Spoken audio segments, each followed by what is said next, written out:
Loan की। Loan भी हर एक को थोड़ी मिलते हैं, जो लाइक एक स्पेसिफिक रैंक पे होते हैं उन्हें ही क्या मिल रहा होता है, लोन वगैरह जो है वो मिल रहा होता है। अब जब हम लोन के बात करेंगे ना, तो यहाँ पे हम बात कर रहे हैं लोन टेकन फ्रॉम एम्प्लॉयर, कि जो आप अपने एम्प्लॉयर से लोन ले रहे होते हैं, हम उसकी बात कर रहे हैं। लोन के हमारे पास दो ट्रीटमेंट हैं जो हमने देखने हैं। एक है लोन का वेव ऑफ होना, कर्ज़ा माफ़ होना, और दूसरा है हमारे पास लोन का ऑब्टेन्ड करना, लोन हासिल करना। देखें जी, जब हम लोन वेव ऑफ की बात करते हैं तो ये एक लाइबिलिटी है। लाइबिलिटी जो है वो किसकी है? एम्प्लॉय की है। अब ये लाइबिलिटी किस किस की हो सकती है? टूवर्ड्स एम्प्लॉयर हो सकती है, कि आपने अपने एम्प्लॉयर से लोन लिया हुआ था और ये आपकी लाइबिलिटी है। या लाइबिलिटी टूवर्ड थर्ड पार्टीज़ हो सकती है, कि किसी और बंदे से लोन लिया हुआ है, कोई किस्तों पे चीज़ वगैरह जो है वो ली हुई है। अगर ये लाइबिलिटी ख़त्म कर दी जाए, माफ़ करवा दी जाए, तो बेनिफिट होगा। वो बेनिफिट जो है वो सैलरी में ऐड होगा। फॉर एग्ज़ाम्पल, आपने अपने एम्प्लॉयर से लोन लिया हुआ था 2.8 मिलियन का, 28 लाख का लोन लिया हुआ था। 2 साल हुए हैं और आपने 10 लाख का लोन जो है वापस किया। 18 लाख का लोन जो है वो अभी वापस करना बाकी था। आपके एम्प्लॉयर ने आपको कर्ज़ा माफ़ कर दिया कि जा सिमरन जी ले अपनी ज़िंदगी, मैं तुझे ये पैसे माफ़ करता हूँ, अब तुझे रिटर्न करने की ज़रूरत नहीं है। तो भाई ये बेनिफिट है। जितना कर्ज़ा माफ़ होगा 1.8 मिलियन का, जो कर्ज़ा माफ़ हुआ है, that will be A part of your salary. ये किसका पार्ट बन जाएगा? आपकी सैलरी का पार्ट बन जाएगा। अगर आपने किसी थर्ड पार्टी से लोन लिया हुआ है, या किसी आपने अपने प्रीवियस एम्प्लॉयर से लोन लिया हुआ था, फॉर एग्जांपल 4 लाख का था, और आपका करंट एम्प्लॉयर आके वो लोन पे कर देता और आपकी जान खलासी हो जाती है और आपसे पैसे भी डिमांड नहीं करता, तो that will be a benefit. जितना लोन माफ़ किया जाएगा वो किसका पार्ट बनेगा? सैलरी का पार्ट। तो रिमेंबर, जितना लोन वेव ऑफ होगा, जितना लोन माफ़ होगा, वो किसका पार्ट बनेगा? वो हमारी सैलरी का पार्ट बनेगा। जितना लोन वेव ऑफ किया जाएगा, जितना लोन माफ़ होगा, वो किसका पार्ट होगा? हमारी सैलरी का पार्ट जो है बन रहा होगा। तो लोन माफ़ करना तो आसान है, loan wave of part of your salary. कहानी शुरू होगी जब हमने लोन को ऑब्टेन करना है, तो हमें उसका बेनिफिट मिल रहा होगा। अगर मैं भी जाऊंगा लोन लेने के लिए, तो ऑप्शन है मैं जाके मार्केट से लोन ले सकता हूँ। मार्केट से लोन लूँगा तो मुझे काफ़ी ज़्यादा इंटरेस्ट पे करना पड़ेगा। अल्टरनेटिव ऑप्शन है कि जाके मैं अपने एम्प्लॉयर से लोन ले लूँ। एम्प्लॉयर से लोन का इंटरेस्ट वगैरह पे नहीं करना पड़ेगा, कम पे करना पड़ेगा। तो जो इंटरेस्ट बेनिफिट्स होंगे वो मैंने क्या करने हैं, यहाँ पर कैलकुलेट करने हैं। अब जब हम लोन ऑब्टेन करते हैं, तो ये बेनिफिट कैलकुलेट करने का फॉर्मूला क्या होता है वो हमने देखना है।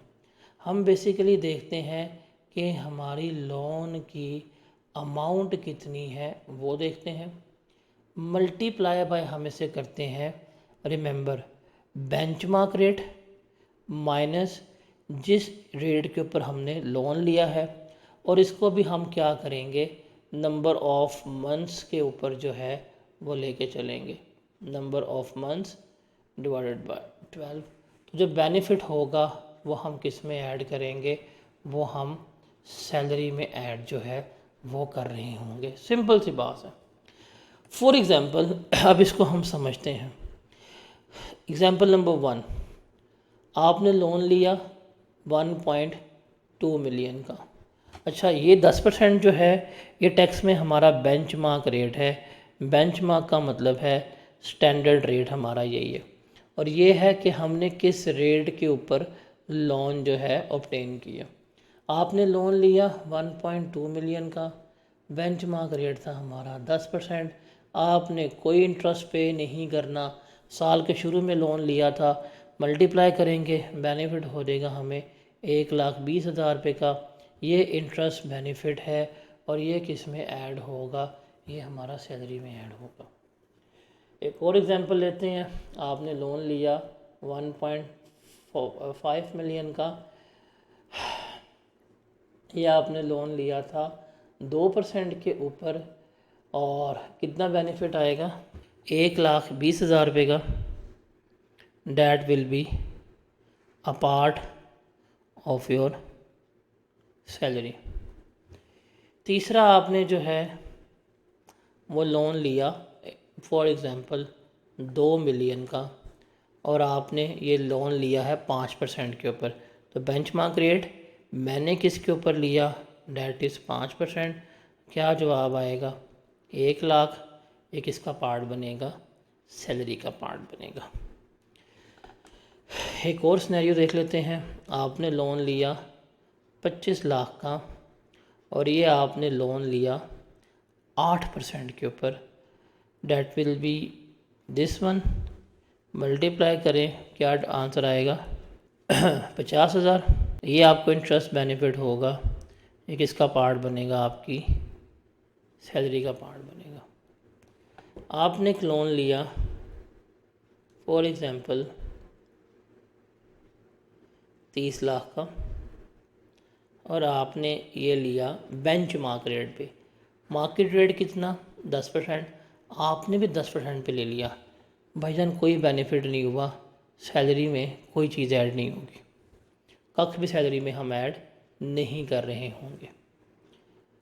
आपने लोन जो है ऑब्टेन किया, एक और एग्जांपल ले लेते हैं 4 मिलियन का, और वो आपने लोन ले लिया फॉर एग्ज़ाम्पल 15% के ऊपर। वो कहेंगे पागल हो, बेवकूफ़ हो, जब इतना ही रेट तुमने पे करना था तो मार्केट से क्यों नहीं रेट लिया, एम्प्लॉयर से क्यों ले लिया। तो भाईजान कोई बेनिफिट नहीं होगा, तो सैलरी में कोई चीज़ ऐड नहीं होगी, कोई भी रकम कोई भी अमाउंट जो है वो सैलरी का पार्ट नहीं बन रही। एक और एग्जांपल लेते हैं हम इसमें। आपने लोन लिया 5 मिलियन का, और आपने ये लोन जो है वो लिया 1 नवंबर 2023 को। अब ये आपने लोन लिया 7% के ऊपर, तो 10% माइनस 7%, ठीक है। अब आपने ड्यूरिंग द ईयर लिया है, तो हम नंबर ऑफ मंथ से मल्टीप्लाई करेंगे। नवंबर, दिसंबर, जनवरी, फरवरी, मार्च, अप्रैल, मई, जून। अगर ड्यूरिंग द ईयर लिया है तो हम इसको नंबर ऑफ मंथ से मल्टीप्लाई करेंगे, आंसर आ जाएगा जी हमारा 8/12। हम उसको भी देख लेते हैं कितना बनेगा 5 मिलियन। तो ये कितना आएगा हमारे पास, ये 1,00,000 का बेनिफिट होगा, वो हम क्या करेंगे सैलरी में ऐड कर रहे होंगे। तो जिस तरह गाड़ी अगर ड्यूरिंग द ईयर ली है टाइम प्रपोर्शनेट होगी, सेम अगर लोन भी हमने ड्यूरिंग द ईयर लिया होगा तो ये भी क्या होगा, मेरा टाइम प्रपोर्शनेट हो रहा होगा। Got it. एक और एग्जांपल देखता हूँ। मैंने लोन लिया 4,50,000 का, और ये मैंने इंटरेस्ट फ्री लोन लिया है, कोई सूद कुछ भी पे नहीं कर रहा।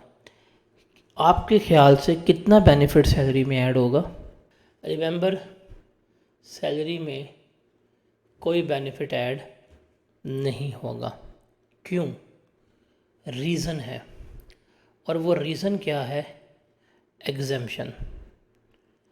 एग्जेम्प्ट का मतलब क्या है, या एग्जेम्पशन का मतलब क्या है, कि दो ऐसे सिनेरियोज़ हैं जिसमें हमारा लोन एग्जेम्प्ट होता है, हम उसका कोई इंटरेस्ट बेनिफिट कैलकुलेट नहीं करते।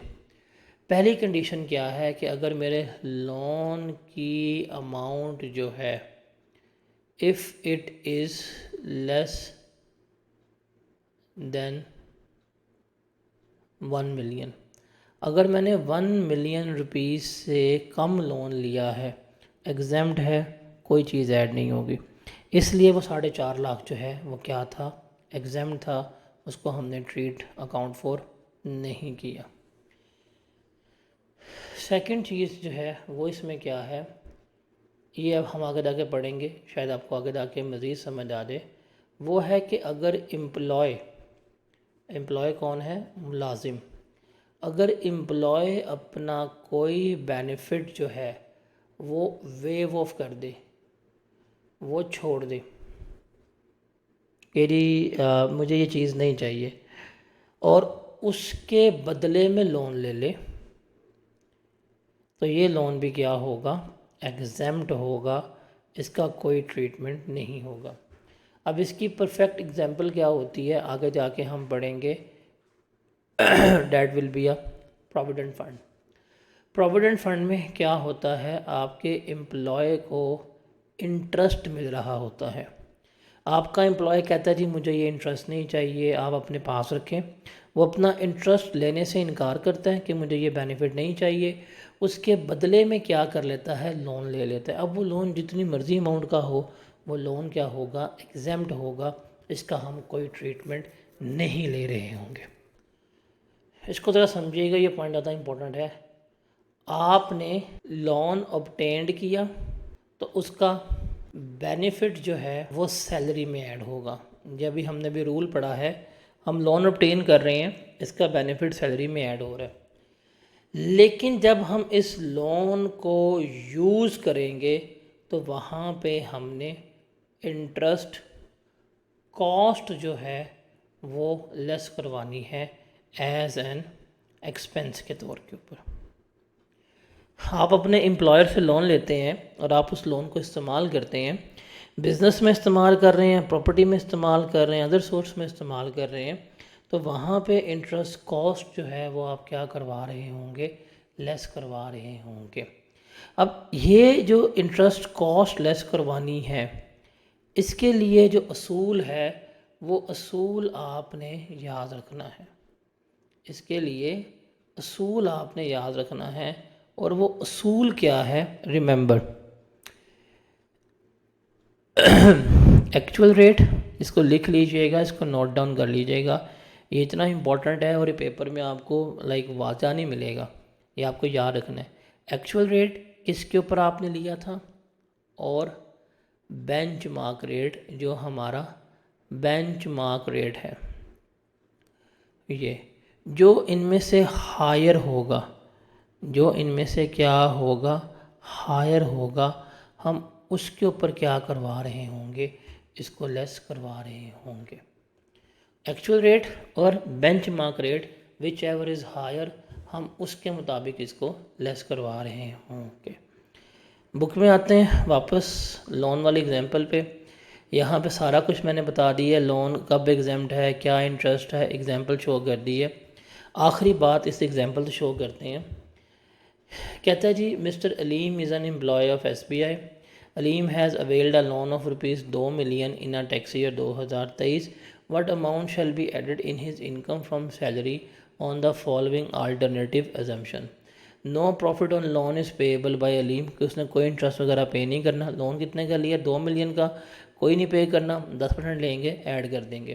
Profit is payable eight 6% per annum, तो लोन की amount multiply by benchmark rate, जिस रेट पे हमने लिया वो लेस करवाएंगे, ये ऐड हो जाएगा। और profit is payable eight 18% per annum, तो हायर है, कोई चीज़ ऐड नहीं होगी। और जो आखिरी बात की है बेंचमार्क रेट और हायर रेट वाली, इसको देखिएगा। कहते हैं mister Faizan has obtain a loan of ₹1.6 million from employer on 1 फरवरी 2023। फैज़ान ने कब लोन लिया है, 1 फरवरी 2023 को, for the purpose of purchasing का शॉप फॉर हिज तंदूर, अपने तंदूर के लिए दुकान लेनी है। इंटरेस्ट चार्ज बाय एम्प्लॉयर वो कितना है, 4%। कितना इंटरेस्ट लेगा, 4%। उसने हमें डिटेल्स गिवन की हैं 2023 की, कि उसने जो तंदूर से बिज़नेस रेवेन्यू अर्न किया है 1.2 मिलियन है, एक्सपेंसेस इनकर हुए हैं 3 लाख के। जो उसकी डिटेल्स हैं, बेसिक सैलरी पर मंथ जो है वो कितनी है, 50,000 है। House rent allowance per month जो है वो 30,000 है। हमने इसकी टैक्सेबल इनकम कैलकुलेट करनी है। ठीक है, देखिए जी, सैलरी है उसकी 50,000 पर मंथ, 50,000 इंटू 12 करेंगे तो ये आ जाएगी जी उसकी basic salary. House rent allowance करेंगे 30,000 इंटू 12 तो ये आ गया उसका हाउस रेंट अलाउंस। अब उसने लोन कितने का लिया था? 1.6 मिलियन का लोन। बेंचमार्क रेट माइनस जिस रेट पे लिया multiply by number of month. अब इसने लिया था फरवरी में, तो फरवरी, मार्च, अप्रैल, मई, जून, 5 महीने। 5/12 किया तो जवाब कितना आ गया? 40,000। 6 लाख जमा 3,60,000 जमा 40,000, तो टोटल जो इसकी सैलरी बनती है वो कितनी हो गई? 1 मिलियन। ये क्लियर? इसने बिज़नेस भी तो की है, इसने ये लोन जो लेके 16 लाख रुपए का कहाँ लगाया? बिज़नेस में। अब बिज़नेस से इसको जो रेवेन्यू आया था वो कितना आया था हमारे पास? 1.2 मिलियन। 1.2 मिलियन बिज़नेस का रेवेन्यू आ गया। बिज़नेस में से इसने जो खर्चे किए हैं वो 3 लाख के लेस हो गए हैं। अब इसने चूंकि लोन बिज़नेस में लगाया है तो हमें वहाँ पे भी लेस करवाना है। अब आपने अगर लोन का इंटरेस्ट लेस करवाना है, आप अपने एम्प्लॉयर से लोन लेते हैं और एम्प्लॉयर से लोन लेके अपने बिज़नेस में लगा देते हैं, आप एम्प्लॉयर से लोन लेके अपनी प्रॉपर्टी में लगा देते हैं, तो वहाँ पे आपने इंटरेस्ट एक्सपेंस को हमेशा रिड्यूस करवाना है। वहाँ पे आपने इंटरेस्ट एक्सपेंस को हमेशा लेस करवाना है। वहाँ पे इंटरेस्ट एक्सपेंस को लेस करवाने का असूल क्या होगा कि हम लेंगे कि हमारा एक्चुअल रेट कितना था। अब इस यहाँ पे इसने लिया था एक्चुअल 4% के ऊपर, और हम देखेंगे बेंचमार्क रेट कितना है। बेंचमार्क रेट है 10%, तो हायर क्या है? 10%। तो हम इसके मुताबिक रिडक्शन जो है वो चार्ज करेंगे। तो लोन कितना लिया था इसने? 1.6 मिलियन का। रेट क्या लगेगा? 10%। नंबर ऑफ मंथ्स हैं 5/12, मल्टीप्लाई करेंगे तो ये इसकी फाइनेंस कॉस्ट आ जाएगी। तो रेवेन्यू में से ये एक्सपेंसेस लेस किए, that will be his income from business. ये इसकी क्या होगी? इनकम फ्रॉम बिजनेस जो है वो कंसिडर हो रही होगी। Is that clear? तो ये रूल आपने याद रखना है, एक्चुअल और benchmark whichever is higher. जब भी आप एक्सपेंस लेस करवाने जाएंगे तो एक्सपेंस लेस करवाने के लिए ये रूल आपने याद रखना है। उसके बाद अगला पॉइंट जो है obligation of a employee waive of by employer जो है कि अगर आपने कोई किसी से लोन लिया हुआ था या अपने एम्प्लॉयर से लोन लिया हुआ था या कोई गुड्स या सर्विसेज वगैरह ली थी जिसकी आपने पेमेंट करनी थी और वो आपका एम्प्लॉयर पे कर देता है तो वो आपका बेनिफिट है। अभी हमने पढ़ के आए हैं। जैसे अगले सवाल में मिस्टर अली ने अपने लोन लिया 14 लाख रुपए का, वो पे नहीं कर पाया, उसके एम्प्लॉयर ने माफ़ कर दिया, तो जो उसके एम्प्लॉयर ने लोन माफ़ किया है वो उसकी सैलरी का पार्ट बन जाएगा। ये एग्जांपल सेल्फ एक्सप्लेनेटरी है, बुक से आपने इसको रीड कर लेना है। मेरी बुक का सबसे बड़ा फ़ायदा ये है कि इसमें सारी के सारी एग्जांपल्स जो हैं वो सेल्फ एक्सप्लेनेटरी हैं। आप इनको एग्जांपल्स को पढ़ेंगे रूल समझने के बाद तो आपका सारे का सारा जो है वो याद हो जाएगा।